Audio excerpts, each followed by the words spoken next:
Entrevista de Tapaiuna Sateremaué, entrevistado por Maiara Sateremaué, Cerise Terena, Manaus, Amazonas, Parintins, Amazonas, Aquidauana, Mato Grosso do Sul. Dia 10 de fevereiro de 2023, projeto Indígenas pela Terra e pela Vida. Entrevista de Armib HV 041. Bom dia a todos. Bom dia ao Tapaiuna, é, aos colegas presentes, né, aos professores. Para início de conversa, né, Tapaiuna, primeiramente agradecer, né, por aceitar o convite. Quando a gente estive conversando entre a Maiara, né, trouxe vários nomes, aí no caso a gente escolheu o teu nome para a gente poder conversar, né, para você falar, compartilhar um pouco da vivência, né, enquanto indígena Sateré-Maué, né. E as primeiras perguntas que a gente traz para a gente, né, poder iniciar a conversa é você falar um pouco, né, do seu nome, da idade, de qual povo que é, né, se você tem nome indígena, qual que é o significado desse nome indígena. Aí a gente queria, para início de conversa, isso, né, você falar um pouquinho sobre você, né, é isso. Bom dia a todos, bom dia aos colegas aqui presentes. Antes de eu iniciar o nosso diálogo, eu queria me apresentar na minha língua, que é na língua Sateré-Maué. Recaiureim, Oitó, Orré, Tapaiuna, Toranha, Pussupó, Sateré-Maué, Baixo Amazonas, Toté. Eu falei bom dia a todos, eu me chamo Tapaiuna, sou indígena do povo Sateré-Maué e e vivo no Baixo Amazonas. Atualmente, eu sou acadêmico de design digital, faço design digital pela UEA e sou do município de Barreirinha, cresci no município de Barreirinha, só que até meus 6 anos eu fui para Barreirinha. Antes dos 6 anos eu morava numa comunidade chamada Iambé, que está localizada dentro da cidade de Manaus, fica no Rio Tarumançu, Igarapé do Tiú, que é no interior de Manaus. E aí, quando a minha avó acabou morrendo, a gente acabou voltando para a nossa base, que foi Barreirinha, onde fica a maior população, onde fica meu povo. Ele fica localizado no território de Amaral e ele se estende de Barreirinha, Parintins, Maués e pega uma extensão do Pará. Então, meu nome ele tem essa origem no povo Satoré-Maué. Principalmente meu nome Tapaiuna, né? Quando eu nasci, foi meu tio que me deu. E esse nome é dado para as crianças quando os pais eles são, tanto o pai quanto a mãe, eles são de aldeias, né? Então alguém dá esse nome para eles. Tanto que meus irmãos também têm o Coi, o Muri, o Ara, e vem eu, Tapaiuna, e a Inara também. E ele me deu esse nome como forma de Tapaiuna. Tapaiuna quer dizer índio moreno. Então, esses nomes, eles são dados porque ele tem uma história por trás. Não, teu nome vai ser esse porque teu clã é esse. Teu clã é o Açaí. Da tua mãe já é Gavião. Da tua avó foi Acuri. Então, teu nome vai ter essa origem. E atualmente eu tenho 20 anos de idade.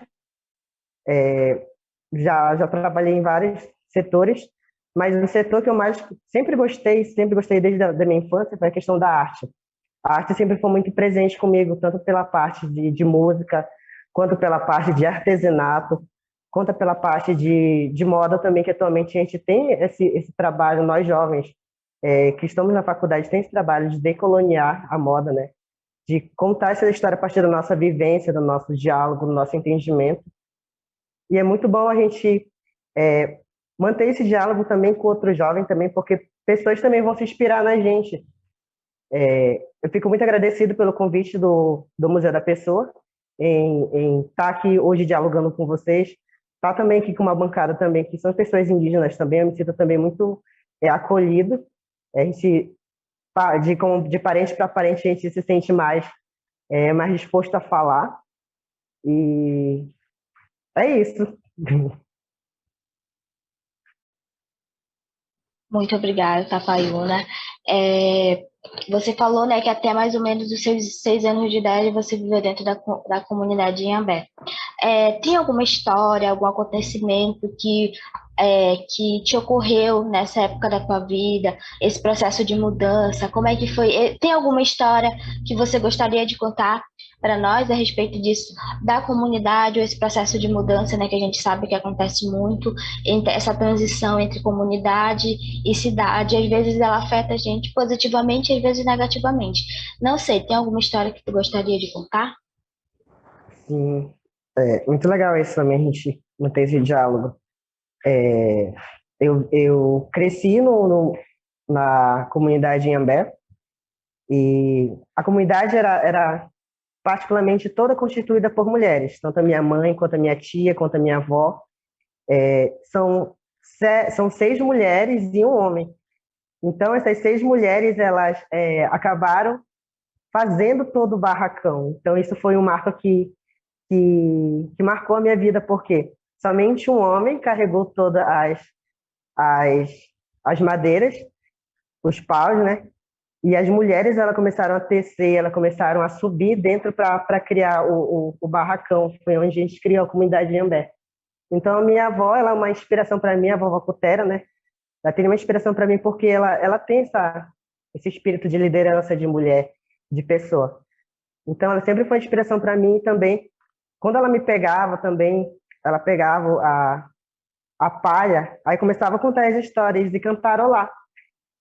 E a partir da cantarolagem vinham as músicas delas, que acabaram se criando o grupo Iambé, Iambé Curim, que foi um grupo criado quando as filhas tiveram filhos, foi criado por netos, pelas irmãs também, que são Zeila, Marta, Moi, Ilka, Milka, foram criados, e Zeilda, que são as 6 irmãs.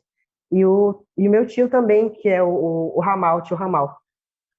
Então, esse foi um marco da história que ficou muito assim na minha cabeça, e eu me lembro muito bem que isso não sai da minha cabeça, porque eu era pequeno, mas aquele barracão foi aquele momento de união, né?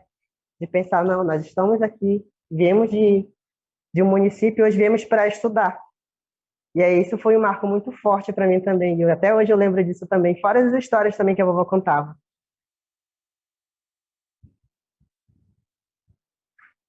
Tapaiuna, a gente sabe, né, que as mulheres de Tremaué, elas têm um grande protagonismo, né, principalmente aqui em Manaus, a questão das próprias comunidades se criaram, e assim, a gente sabe que tua mãe é uma grande liderança aqui em Manaus, como em Barreirinha, e eu queria que tu falasse assim, um pouco a importância, né, que esse protagonismo feminino ele trouxe para a tua vida, né? Porque a gente sabe que as mulheres elas são mulheres guerreiras que lutaram pela sua independência, né?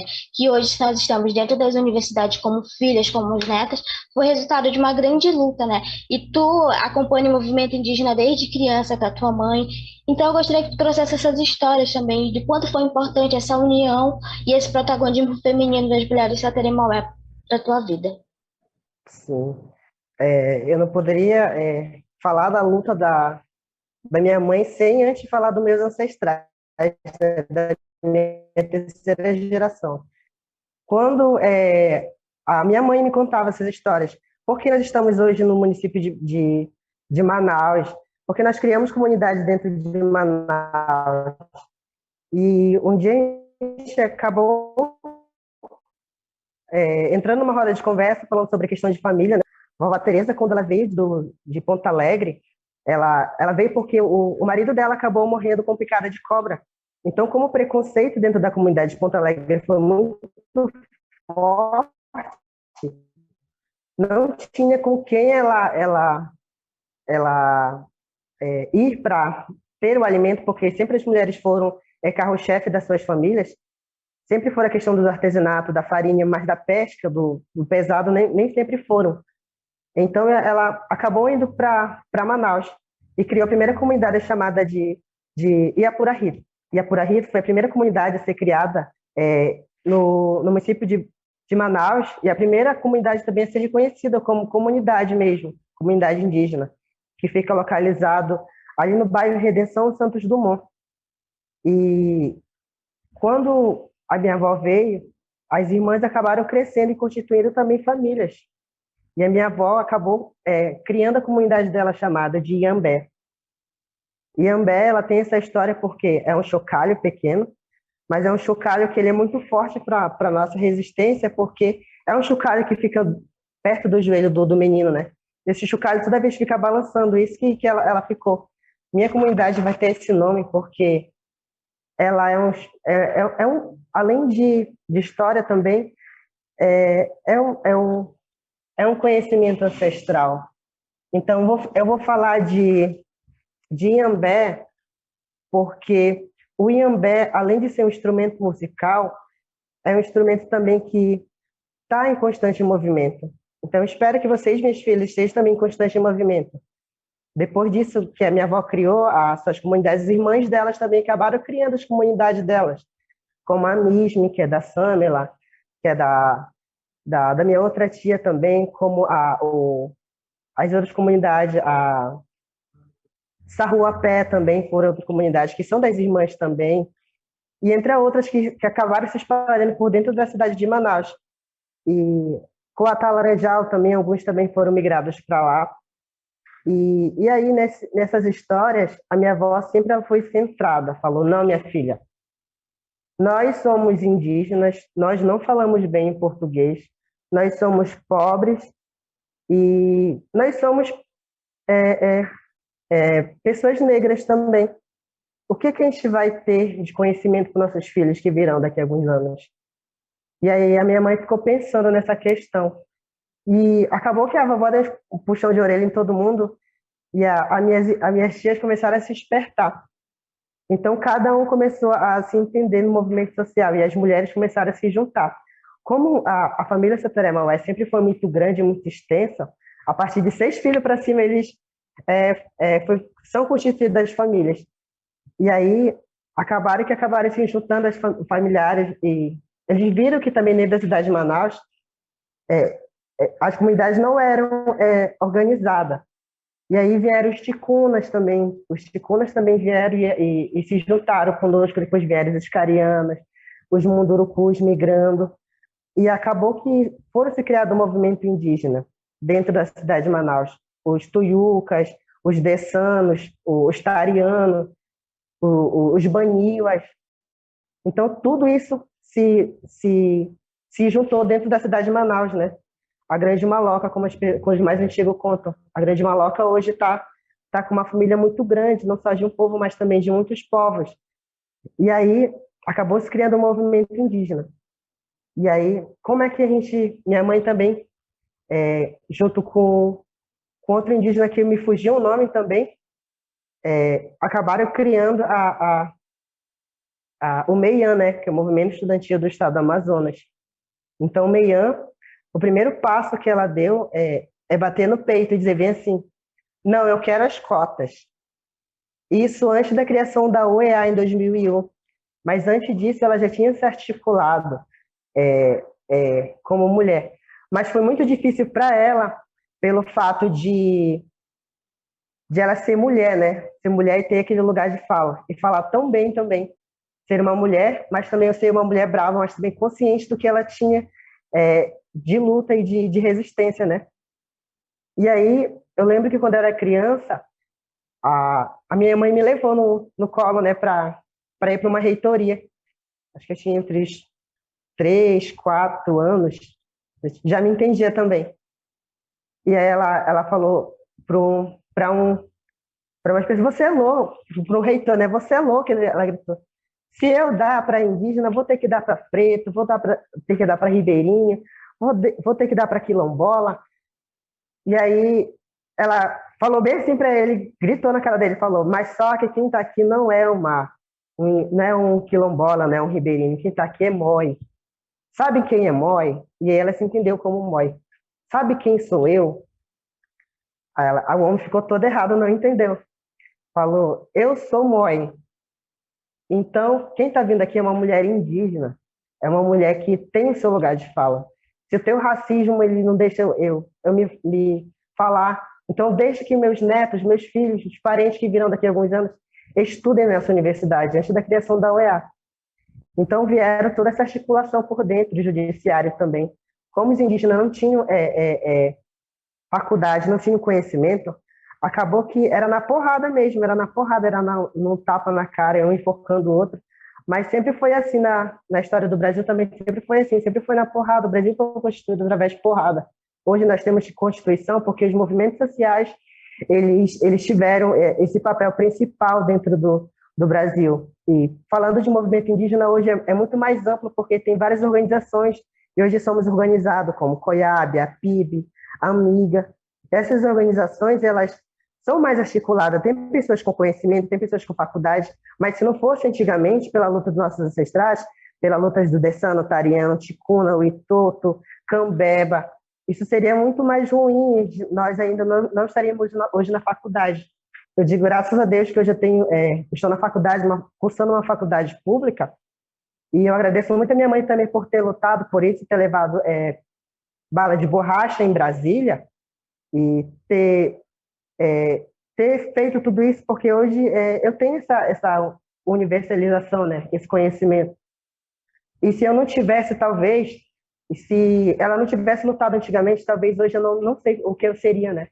Porque para pagar uma universidade particular é muito difícil, é muito complicado. E se tu reprovar, como é que tu vai pagar, que ainda é muito mais complicado ainda. E imagine para mim também, que sou de comunidade também. Meus pais são artesãos, minha mãe ainda é artesã, meu pai também vive também da agricultura familiar. Então, eu agradeço muito essas pessoas também que foram primórdios também de tudo isso, do movimento social, que foram para a Câmara, que foram para assembleias e acabaram discutindo isso. Bom, então, a pergunta é o seguinte: como que é viver nesses dois mundos, né? Enquanto indígena e está inserido dentro da universidade? É muito legal essa questão da pergunta, mas antes de eu responder essa pergunta, eu vou falar sobre como é que foi para mim entrar na universidade, né? Como é que teve toda essa questão, né? Quando eu tentei prestar vestibular, quando eu acabei saindo do ensino médio, fazia 2 anos que eu não fiz mais vestibular. E aí, eu prestei 2 vestibulares e eu acabei não passando. Primeiro, eu fiz para uma área da saúde, que era uma área que eu me identificava muito, e até hoje me identifico, mas hoje já longe já dos meus caminhos. E segundo, para a questão da arte também. E aí, eu prestei 2 vestibulares, depois que eu terminei, eu acabei não passando. E eu acabei me dedicando no estudo, né? Falei, não, esse ano vai ser meu ano e eu vou passar, eu vou conseguir entrar na Universidade Federal do Estado do Amazonas. E o segundo eu prestei para a UEA, que é a Universidade do Estado do Amazonas. E eu vi que naquele ano ia abrir, era o primeiro ano do curso de design digital na UEA, né? E eu falei, não, é a área que eu faço, né? E aí eu falei que esse ano seria meu ano, e eu acabei passando em 2 vestibulares. E aí, quando eu entrei, eu fiquei muito feliz, né? Porque minha irmã, no ano anterior, ela já tinha entrado para a UEA em geografia, que é na área, minha irmã mais velha.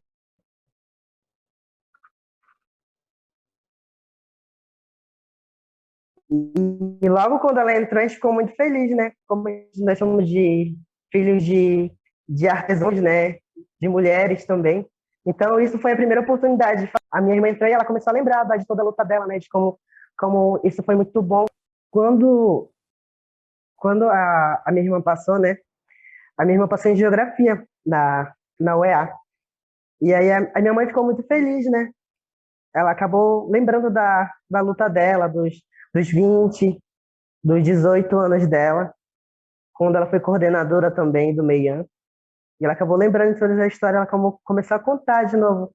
Ela falou que eu não levei cacetada, não levei bala de borracha à toa, não. Foi por vocês e por outras pessoas que virão, pelos meus netos também.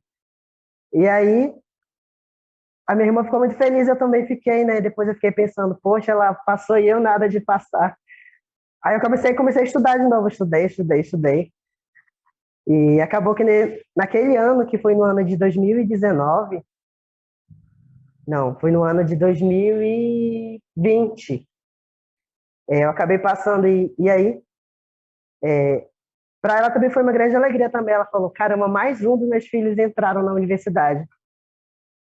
Ai, desculpa o palavrão, mas foi essas frases que ela disse. E aí, ela ficou muito feliz, ela começou a chorar de novo.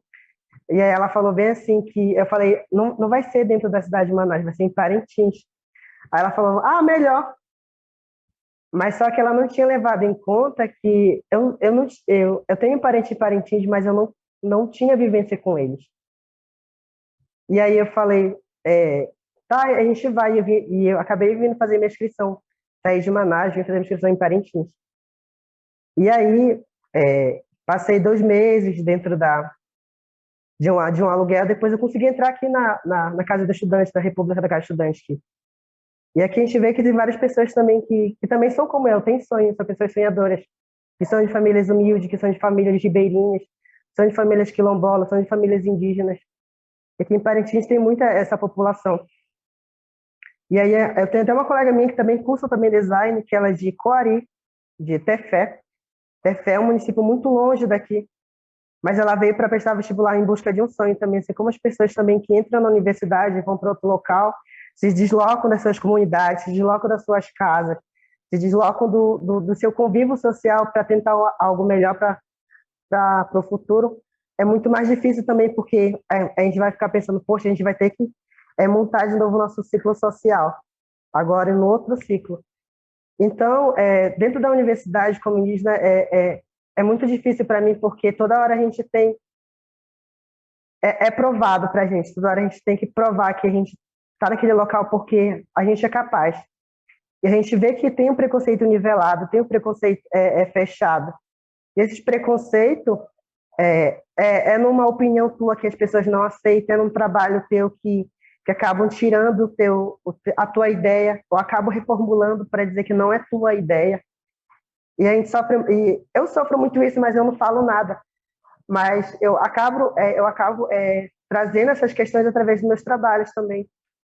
E eu começo a falar bem assim que se vocês não me ouvirem, vocês não vão ouvir mais ninguém. E aí acabaram que nessa parceria de trabalho, de aula, de trabalho em grupo, eu não gosto muito de fazer, eu gosto de fazer sozinho, mas acaba que a gente tem que trabalhar em grupo também.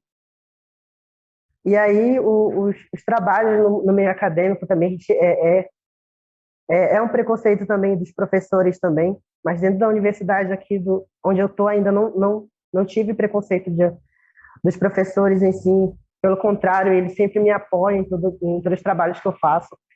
Em todo trabalho desenvolvido também eles falam: eu nunca tinha pensado nessa ideia.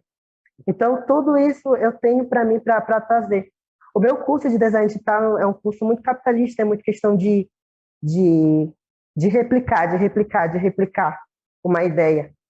Mas eu penso também como design também, mas eu penso também como indígena também, como ribeirinho. Que finalidade final vai ter o meu produto depois que ele não tiver mais utilidade? Então, eu sou muito adepta ao ecodesign. Então, todos os trabalhos que eu faço um produto reaproveitável, eu faço um produto da natureza, eu faço com a tinta do genipapo, que é a tinta que eu trabalho, uma tinta natural, que não degrada a natureza. Eu trabalho com urucum, eu trabalho com os panos leves, também com os tecidos leves, que nesse mundo onde eu trabalho também é onde eu posso ter um lugar de fala. Então, o design surgiu para mim, que é um mundo também digital também. E acaba que dentro do meu curso, as pessoas agora começam a... Eu trago esse diálogo também sobre o que vai acontecer com o teu produto quando ele não tiver mais utilidade. Ao ecodesign, né, que eu falo também, que é o ecodesign. E as pessoas acabam pensando também nesse diálogo. E eu acho muito importante nós indígenas temos esse local de fala também, ter esse local também de conhecimento dentro da universidade, porque esses locais, que esse passo que a gente vai dar agora, serão passos também para as pessoas futuras também, para as pessoas que também querem também pensar: não, a minha TV, que tem tanto lixo eletrônico, Que produtos eu poderia também utilizar nele? Que sacola plástica eu poderia utilizar para não degradar mais a natureza? Aqui no município de Parintins tem a questão dos bois bumbá, né? Garantido Caprichoso, do Festival Folclórico de Parintins, que é o maior evento popular do Brasil. E aí acaba que dentro desses eventos, as pessoas consomem muito, jogam muito lixo, e acaba que a cidade também fica poluída com esse lixo. Então a gente traz esse diálogo assim que, poxa, o lixo que vocês utilizam hoje, o que ele pode servir para amanhã? E é muito importante falar nesse diálogo na universidade, né?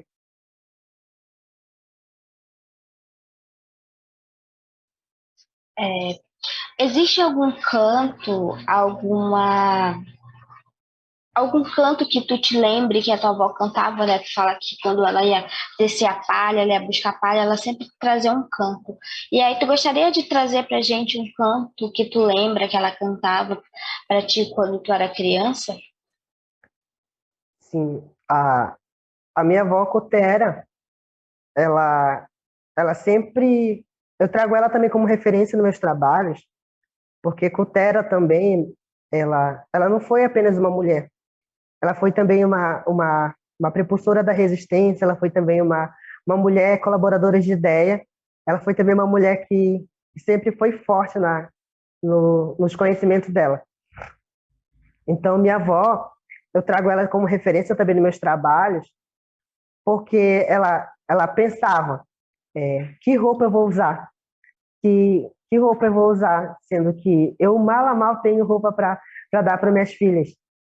Então, quando ela veio da aldeia, né, ela acabou utilizando o pano cru. Então, essa é a história do pano cru, porque nas apresentações nós utilizamos o pano cru. Primeiramente, o pano cru é um dos panos mais baratos e é um dos mais fáceis de costurar, o tecido cru.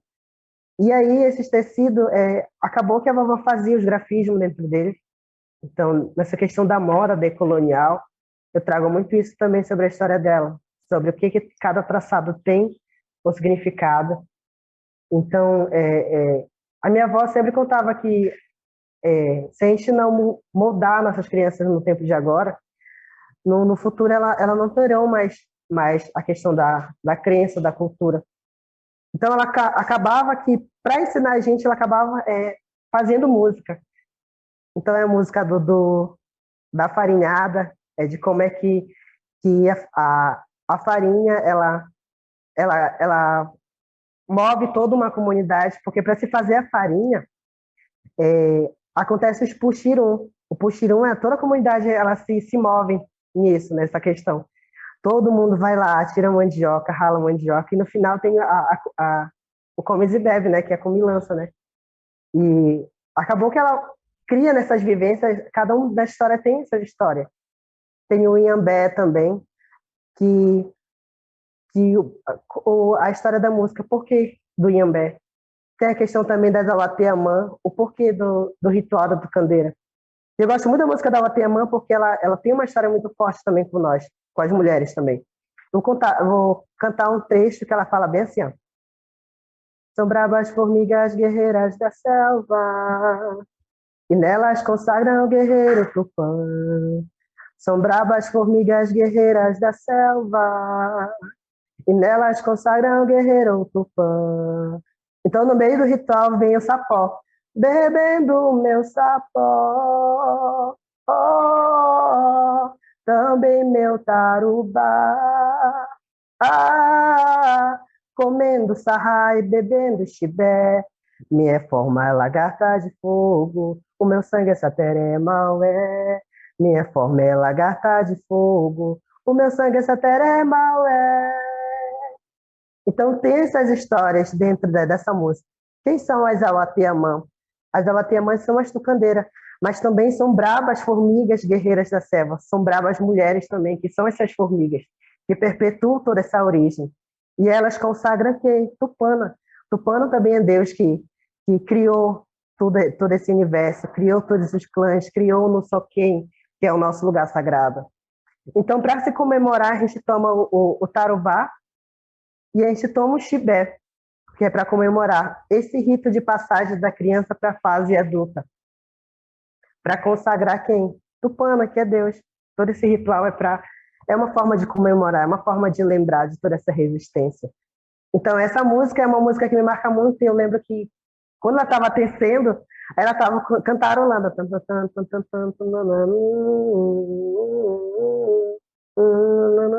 Então, ela pegou o Marquinho era o namorado da minha tia, que estava lá, e acabou que, Marquinho, faz uma música disso, fala da tucandeira, fala do ritual.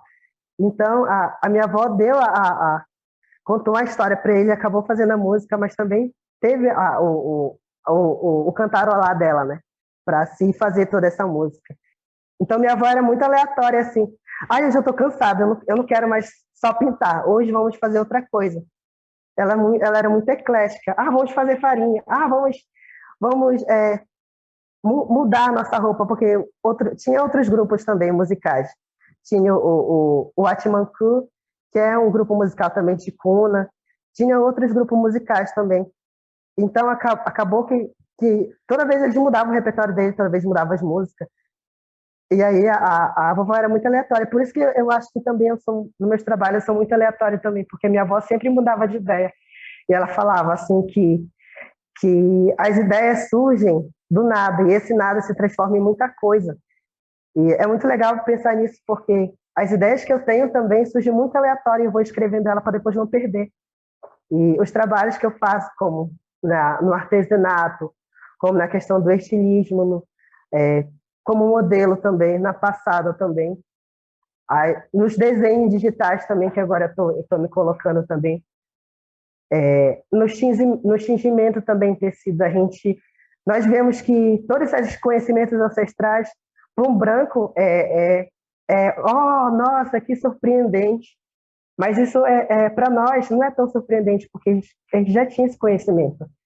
E é muito legal contar essas histórias também, porque minha avó também ela tem essa inspiração na minha vida, como força, como resistência, como uma mulher que nunca se contentou com um só, mas sim com várias coisas. E é isso, minha avó, eu falo dela isso também, sobre todas essas histórias. Mas também minhas tias também, ela tem todas essas histórias. Marta também tem uma grande luta também na questão das mulheres, né? As mulheres também sofriam muito preconceito. Então, a questão da Maria da Penha, dentro do estado do Amazonas, ela lutou por isso. Mói também pela educação, pela saúde diferenciada no território, não só Andira Amaral, mas também todo o território do Amazonas. Ilka também, que sempre teve essa questão de falar também nas roupas. E Nara também, que é minha irmã, na questão de falar do artesanato. Não, o artesanato que tu usa não é apenas um artesanato. O artesanato não vem como uma bijuteria, mas sim como uma forma de proteção. Então, eu estou te dando isso para te proteger, minha querida. E aí, e entre outras também, mulheres também que me inspiram. Hoje, atualmente, é o Ateamã. O Ateamã é uma associação, uma organização que trabalha diretamente com a confecção de artesanato dentro do município de Barreirinha, que minha mãe voltou para a base, e hoje trabalha com elas. O Ateamã tem várias histórias também para contar, de mulheres também guerreiras. E é isso. Deixa eu fazer uma pergunta, Tapaina.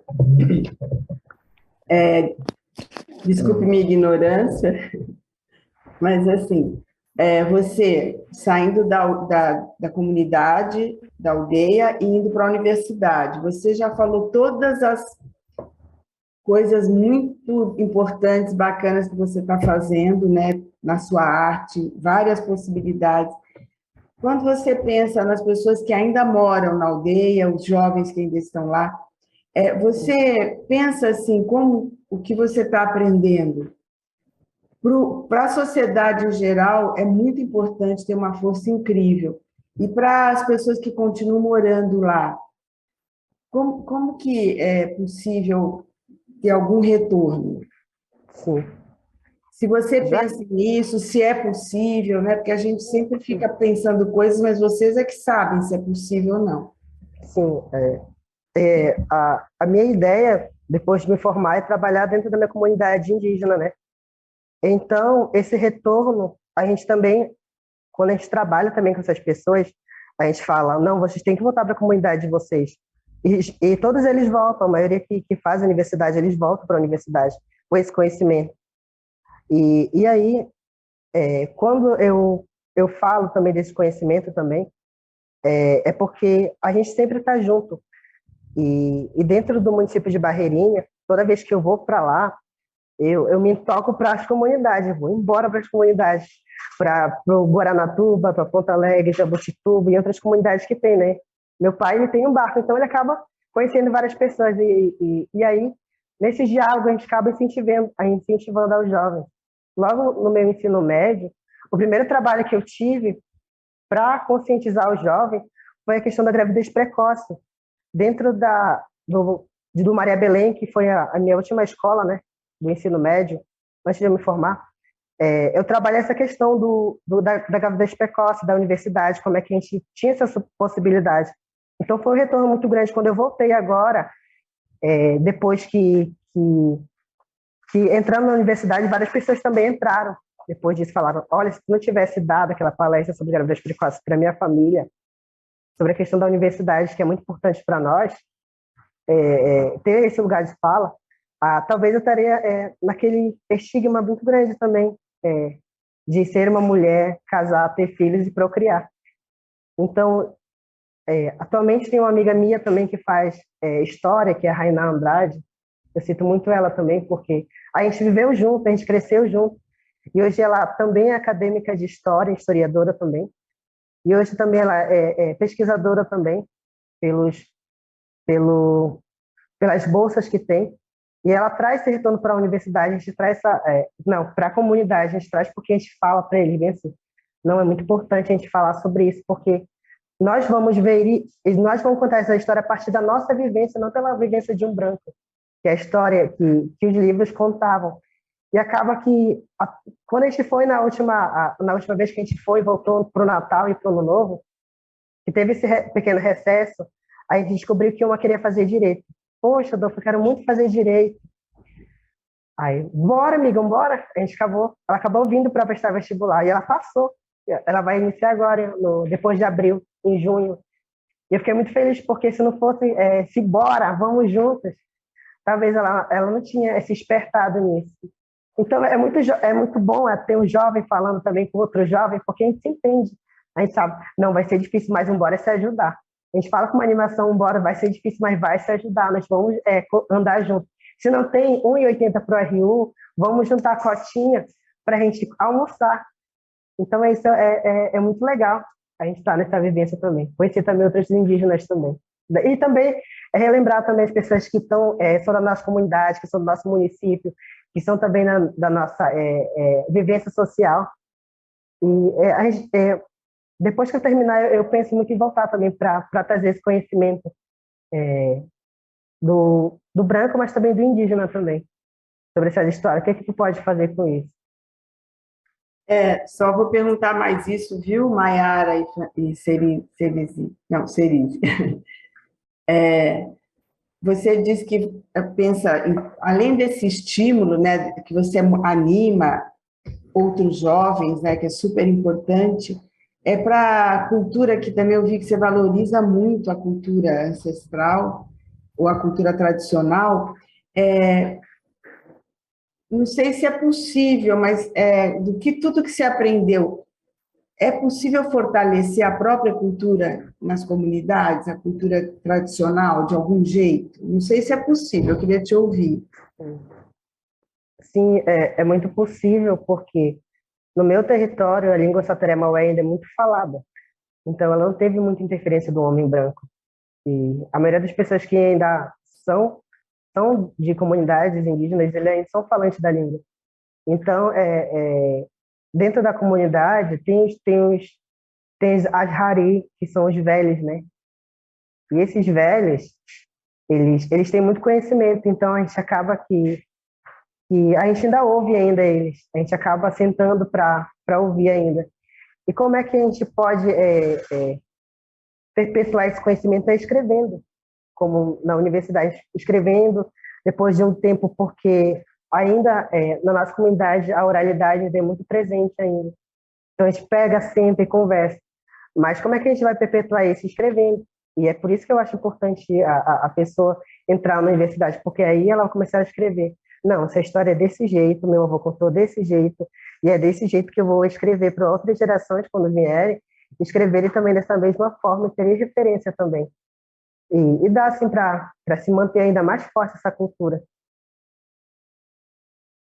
É, Tapaiuna, eu queria que tu falasse um pouco sobre os dois mundos que a gente vive, né? Esse mundo indígena e o mundo não indígena. A gente sempre fala disso, que apesar muitas das vezes a gente se perde, né? Muitos se perdem entre esses dois mundos e acabam esquecendo um pouco das nossas tradições. E aí eu queria que tu contasse como foi esse processo de fortalecimento da tua identidade, né?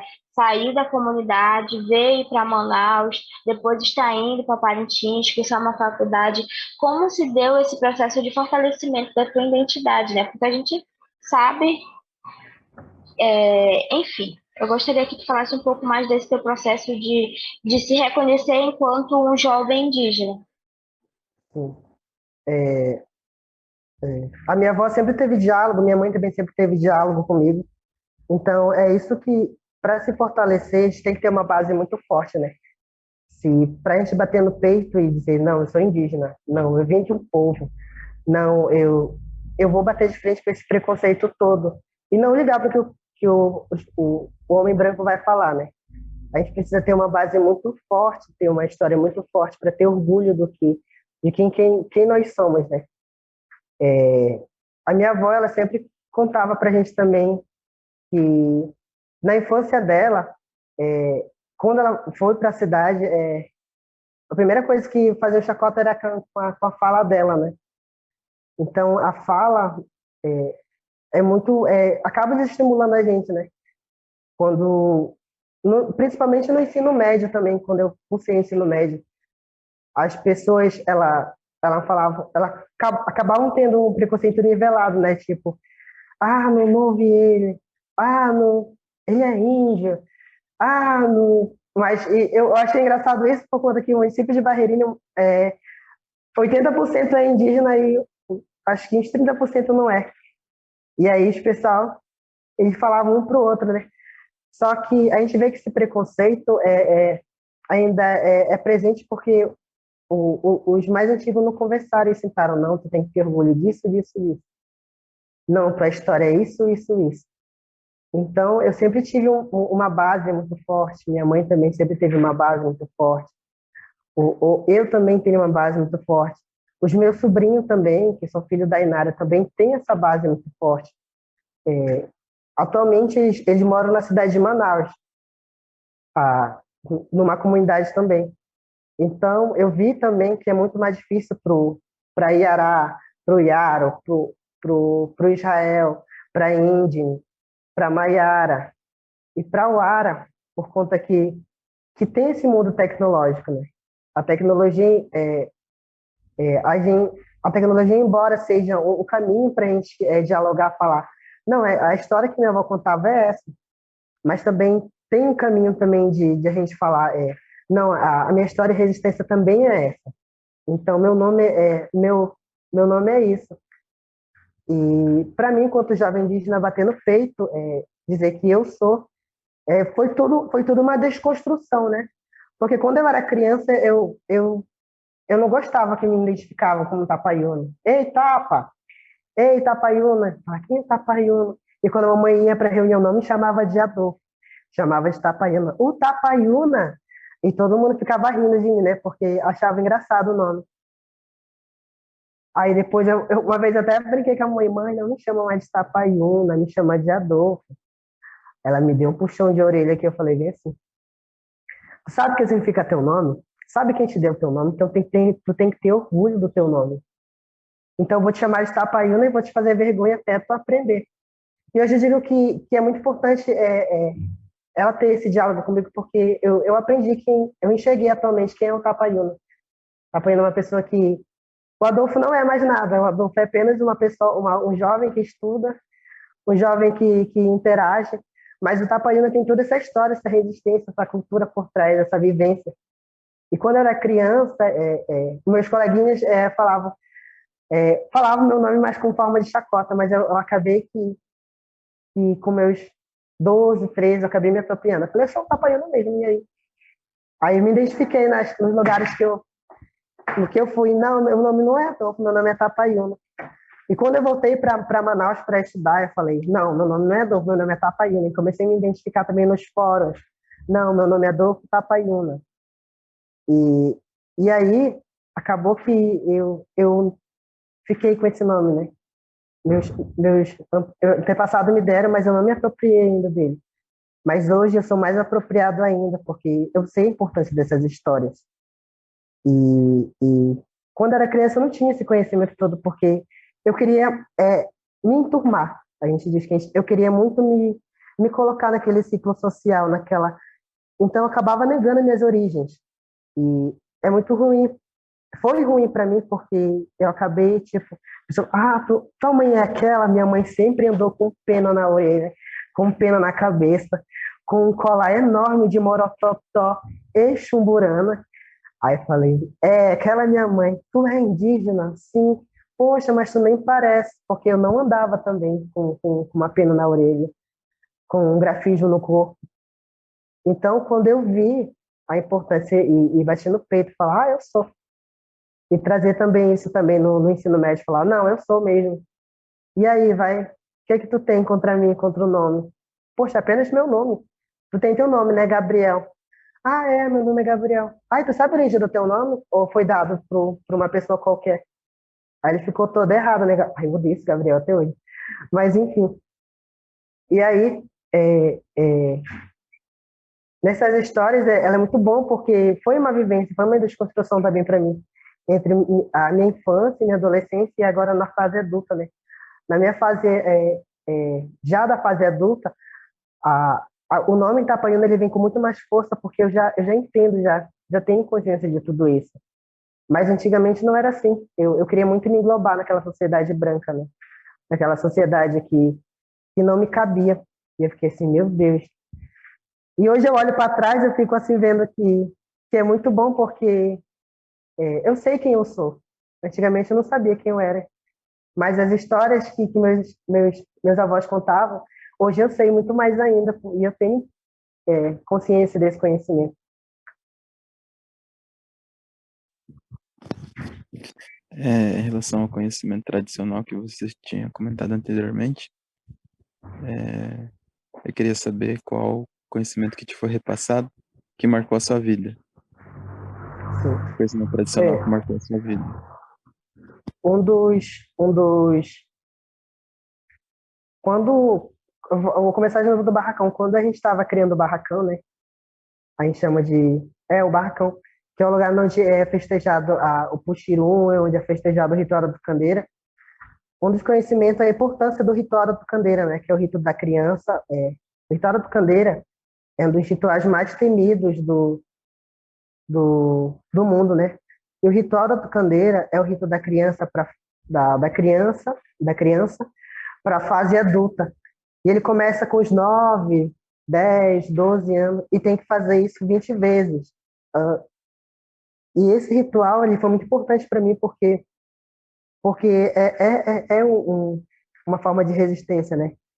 Então esse ritual tem toda uma história, uma cosmologia. Por que do ritual? Para que não? Porque passar pelo ritual, aí eles começaram a contar. O ritual da candeira é o ritual para provar que tu é um guerreiro, para provar que tu vai ser um bom pai, que tu vai ser uma boa pessoa e que tu não vai ser bom na caça. Então, tudo isso, ele engloba esse ritual da candeira. Então, essas histórias, ela é muito importante para mim também. Tanto que nos meus desenhos eu enfatizo muito a Jalapiamã, né? Que é a tucandeira, que é o símbolo principal. Outras pessoas enfatizam o Porapim, que é o remo sagrado. Outras pessoas enfatizam o Nossoquim, que é o lugar sagrado. Outras pessoas enfatizam também a história dos clãs, como é que cada um desses clãs eles foram criados. E essas histórias que foram contadas também, através das músicas, através do desenho, através do grafismo, ela, ela tem trazido tudo isso. E hoje a gente vê que a maioria dos pesquisadores que tem aqui em Parintins, eles descobriram as cerâmicas marajoaras e tinha um grafismo lá, que aqui dentro são projetos de pesquisa. Mas só que aquele grafismo já tinha no Poratim, que é o remo sagrado. O Poratim hoje tá para um lugar muito longe. E os mais antigos contam que a história de Satremão é uma história muito bonita, mas é muito difícil de se entender, porque tem muitas histórias por trás da história. E é isso.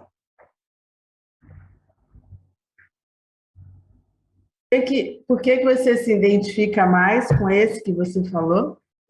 Com a tucandeira, É, eu me identifico muito mais com a tucandeira, porque a tucandeira é a força, né? A tucandeira também na história, elas são as mulheres guerreiras, as mulheres que o menino vão ajudar, as mulheres que, que trazem toda essa força, essa feminilidade, mas também do conhecimento também. Eu lembro que a minha avó contava da cabanagem, né? E foi a briga que teve entre os colonos, a briga que teve entre... E aí, para se manter a língua satré-maué, as mulheres pegaram todas as crianças se meteram para o mato e foram andando. E aí, os guerreiros acabaram lutando também junto nisso. E aí, alguns que sobraram foram embora atrás das mulheres. Então, hoje a língua satré-maué é muito latente por conta das mulheres também, que pegaram as crianças e se meteram para o mato e ensinaram também para elas. E é isso que eu me identifico mais com a tucandeira, com a Uatiamã, né? Por conta dessa história por trás disso tudo, da questão das mulheres, né? E por falar em cabanagem, tu tem uma música, né? Tu escreveu uma música sobre a cabanagem, sobre esse período difícil pro povo Satré-Maué. Não sei se tu gostaria de compartilhar com a gente um trecho dessa música. Sim. Falar um pouco dela também, né? Sim. Essa música ela surgiu por conta que teve toda a questão do governo Bolsonaro, né? E teve a matança dos povos indígenas também. Teve a questão das queimadas dentro da floresta. E aí eu lembrei que minha avó contou sobre a questão da cabanagem, né? Então essa música ela surgiu a partir disso, né? Sobre a matança dos indígenas, a questão também de não valorização da cultura também, a questão também da saúde que estava sendo defasada também nos territórios, a questão também da pandemia também, que matou muitos dos nossos anciões e anciãs também. E até minha tia também faleceu no meio da questão da pandemia. E essa música ela surgiu a partir disso, né? Dessa questão desse meio político que nós estávamos inseridos, hoje já está melhor. E quando eu vi também sobre o povo Yanomami também, acabou que a questão também, essa música também surgiu também no caso de Dom Philips e também de Bruno, né? A questão dos marubos também, como é que estava aquela questão lá. E ela surgiu, né, nesse meio. Vou começar ela e depois eu conto mais sobre como é que surgiu essa letra. Ela começa bem assim. Sou indígena, sou gente da mata, me ouça, seu moço, com muita atenção. Eu vim da grande natureza, minha beleza é a minha nação. Sou a cultura, sou raça de um povo guerreiro em devastação. Eu vim da grande natureza, minha beleza é a minha nação.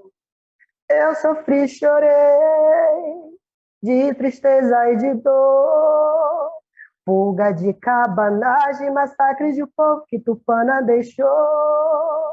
Eu sofri, chorei, de tristeza e de dor, fuga de cabanagem, massacre de povo que Tupana deixou. Mataram meu povo, roubaram meu ouro, tão triste eu fiquei. Pedi ajuda a Tupã, a meu povo humilde que aqui estarei. Eu nunca fui de guerra, Eu sempre só quis paz. Vamos nos dar as mãos, unir nossa força, junto vencemos mais. Sou nação brasileira, eu amo meu país. Minha morada é floresta, meu sangue é tesouro, meu povo é raiz.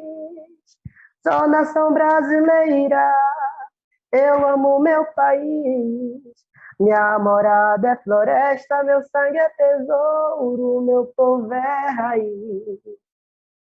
Então, essa música, ela tem toda essa história dos avós, essas histórias dos meus antepassados, do Capitão França, que foi uma grande liderança do povo indígena Sateré-Maué, que quando o Capitão França ele descobriu que lá dentro do território indígena Amaral tinha muito petróleo, e as petrolíferas queriam entrar e iam morrer muito Sateré-Maué. E foi demarcado, quando foi demarcado, lá em 88, quando foi feita a primeira Constituinte, e ele pegou a questão do, do que iam fazer com o nosso povo e levou para a França. É por isso que o nome dele é Capitão França. Capitão por conta dos capitães que tinham, né, as pessoas que eram liderança.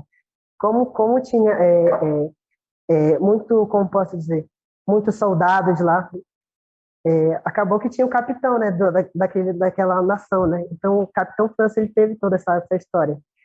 Então, tem Capitão França por conta que levou esse pedido de socorro lá para a França. Então, essa música, ela tem essa história, né? Essa história que, naquele ano político, né, que teve o governo Bolsonaro, teve as matanças dos povos indígenas também isolados e subisolados. Se para o povo, se nós que já somos de comunidades que já vivemos com o contato do homem branco já é difícil, imagine para o povo que é isolado e o subisolado que não tem anticorpos, que não tem como perpetuar a língua, que é uma língua ainda nova, falada. E esses povos subisolados, eles são pequenos. E acaba se eles pegarem uma gripe, acaba se eles pegarem alguma doença, morre ali mesmo a cultura deles. E essa música, ela tem toda essa força por trás.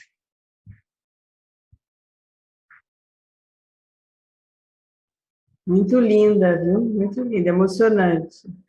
Sim. Agora eu queria que tu falasse um pouco sobre esse protagonismo da juventude, né? A gente vê que a juventude indígena hoje ela está criando um grande movimento, principalmente dentro das redes sociais e também dentro do próprio movimento indígena, né? Ano passado nós tivemos na ATL a primeira bancada, né, dos jovens indígenas para realmente a gente se fortalecer. Como é que tu vê esse protagonismo da juventude indígena? Sim. Eu vou só complementar, Mayara, posso? Porque a gente já está quase terminando, né?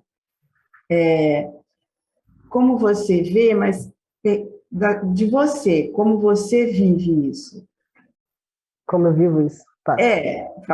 Como você falou até agora, sempre você fala como que você entrou, como que você se movimenta nisso que a Mayara falou, como você se sente, tá bom? Por favor. Está inserido também nesse protagonismo do movimento sociais, do movimento das redes sociais, também do movimento estudantil. É muito importante também porque as visões elas acabam mudando, a perspectiva acaba mudando, então nada se acaba, tudo se reconstrói, né? E todo esse diálogo que a gente tem com o movimento indígena é isso, trazer o fortalecimento para os jovens, né? Para as pessoas de comunidade também.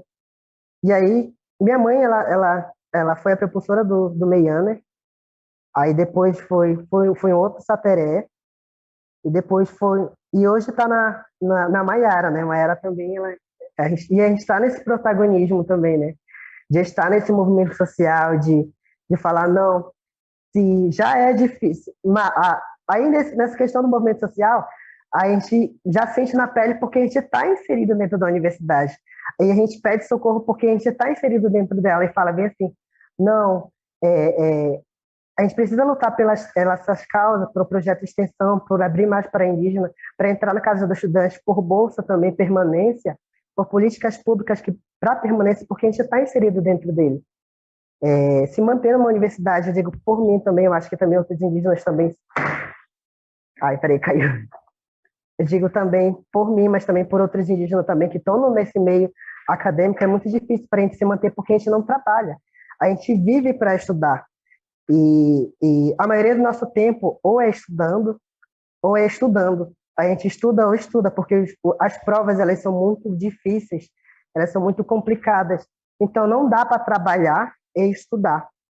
E o movimento do Meian também, ele tem também esse papel, né, de ajudar o estudante também, tanto da rede pública quanto da rede privada. E é muito legal ter esse protagonismo, porque a gente fala, eu estou falando isso porque eu vivencio isso. Eu estou falando isso porque eu estou na universidade, eu sei que é difícil. Maiara também, ela está na universidade, também ela sabe que é difícil se manter dentro da universidade. Então, trazer esse protagonismo para o jovem. Antigamente, os mais antigos, eles queriam, porque queriam que os filhos deles entrassem na universidade. Hoje, nós queremos porque nós queremos nos manter na universidade. Então, esse diálogo do protagonismo indígena traz essa visão de dois mundos. Tanto na vivência dos mais antigos, a gente nunca esquece do mais antigo, né? Nós juventude indígena, nós andamos junto com ele. Não, Jacra, a gente não pode entrar por aqui. Por onde a gente pode entrar para conversar? Não, vamos por aqui. Então, são caminhos de estratégias de política, né, que a gente tem que entender, né? Não, e essas políticas não pode por aqui, vamos por aqui. A gente tem que dar. O brasileiro sempre deu essa diferença, né? E é muito importante também para nós, juventude indígena, também estar nas redes sociais, porque nós vamos contar essas histórias a partir do nosso ver, da nossa fala, da nossa vivência. Então, tá como um protagonismo também, tá com desenvolvimento de projeto também, tá também como pessoas também que fazem mestrado também, doutorado dentro do Meian. É muito importante também porque a gente se inspira também, um se olha para o outro. Tem pessoas que estão no meio também e fala, poxa, tu é uma pessoa tão importante para mim, eu quero ser igual tu quando eu for maior. Aí eu olho para a Maiara e falo, Maiara, eu quero ser igual tu. Eu te admiro muito. Aí a Maiara olha para a Isabel Munduruku e fala, e eu olho também para a Isabel e falo, poxa, eu também quero muito fazer um mestrado. Mas eu tenho aquela história também de, poxa, mas eu sou muito apegado também à minha família. E para mim tá hoje longe da minha família, para mim tá longe das minhas irmãs também, que a gente é muito apegado, nós Sateremaués somos muito um junto do outro também. Eu acho que assim como todos os povos indígenas também, muito come na mesma cuia, na mesma mesa, numa mesa grande, fazemos a farinha junto, falamos mal junto um do outro. E essas histórias é muito difícil quando a gente sai, porque a gente fica sozinho, não tem com quem dialogar. E esse movimento é o local que a gente vai e se dialoga, né? Fala, não, eu estou passando por isso, então vamos lutar por isso. Porque essas políticas públicas que vão ser trabalhadas agora, outras pessoas que virão vão pensar, não, eu estou aqui por uma história que foi de Maiara, que foi de Tapaiuna, que foi de Moi, que foi de Regina, que foi de Samela, que são essas pessoas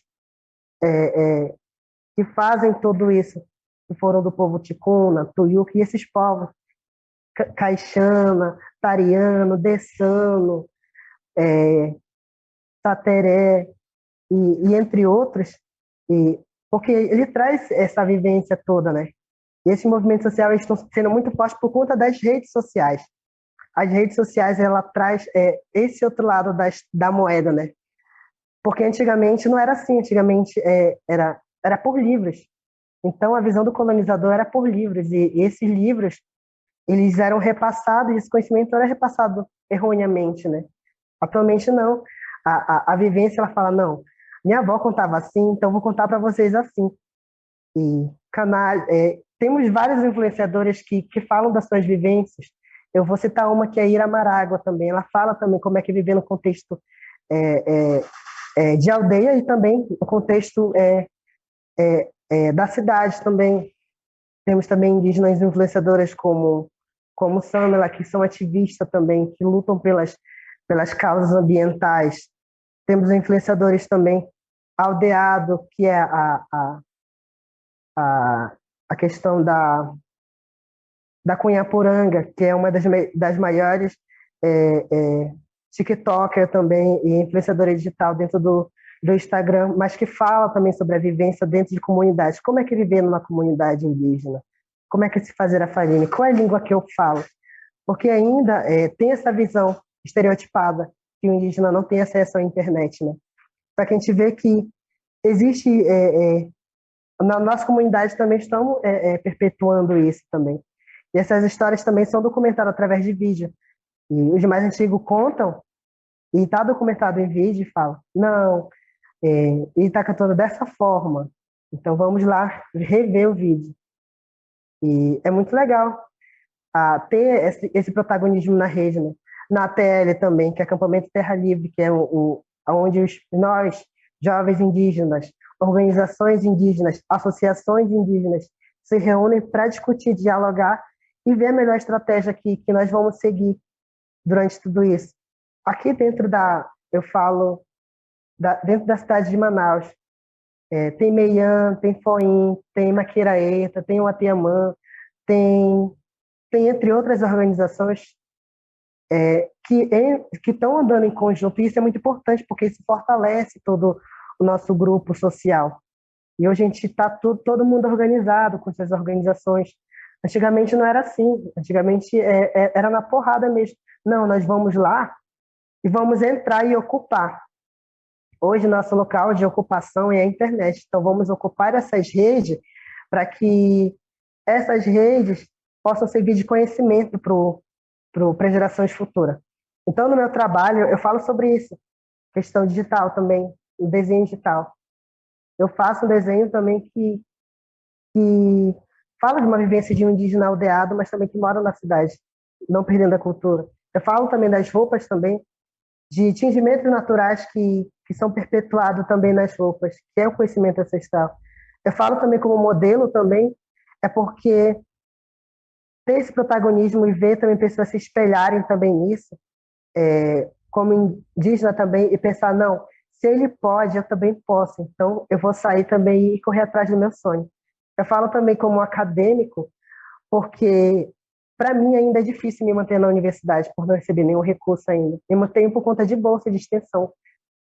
Mas para mim é difícil porque se não fosse pelas bolsas de extensões, seria muito mais difícil porque meu curso ele é o dia todo, então não tem como eu trabalhar.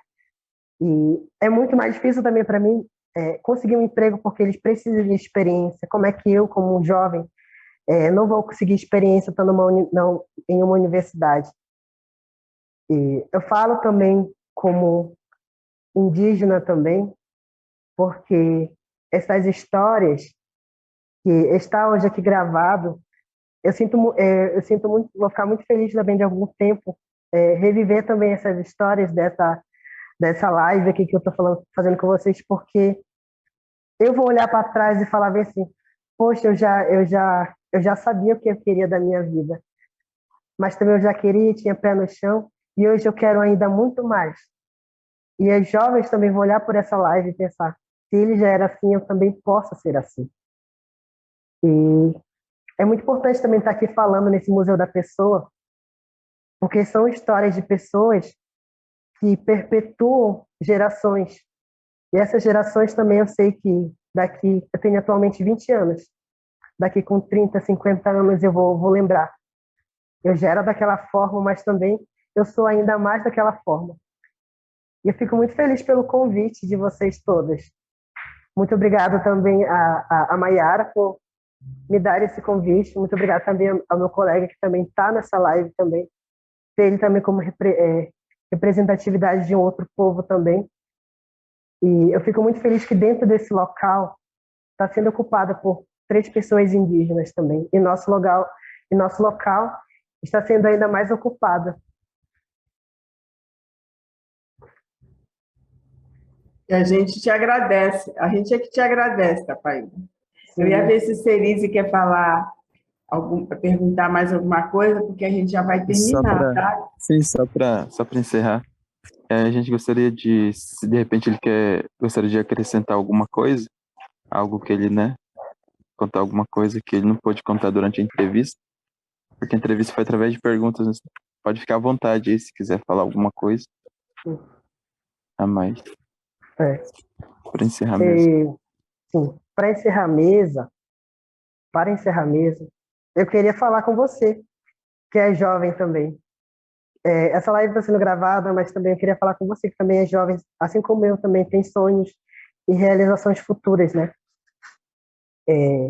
A minha vida sempre foi muito difícil também, tanto pela parte de ser indígena, mas também pela parte de ser artesão, mas também pela parte de não me identificar com uma sociedade também. Então eu falo para você também que é indígena, que é aldeado, que é ribeirinho, que é quilombola, que tem sonhos assim como eu a se realizar. Vá para uma outra cidade, vá para uma outra comunidade e tente viver o máximo que vocês puderem, né? É muito difícil, eu vou dizer para vocês, para mim como jovem é muito difícil. Mas eu fico feliz porque daqui a algum tempo eu não vou me arrepender de tudo isso. Eu falo também para você também que é jovem, está olhando essa live também, tem que ser um pouco ousado também, pensar um pouco fora da caixinha. Às vezes o comum se torna chato e o comum também se torna muito comum, mas o comum também não tem história para contar. Então, se tu sair da tua comunidade, se tu for para outro local, é que tem histórias para contar. E essas histórias também possam ser contadas também para os teus filhos também. Daqui a algum tempo eu tenho certeza que vou ter filhos. Contar, falar, ver se, olha, minha infância foi essa, minha vivência foi essa. E ter orgulho de toda essa tua vivência. Então é isso. Para o jovem que está me ouvindo, muito obrigado.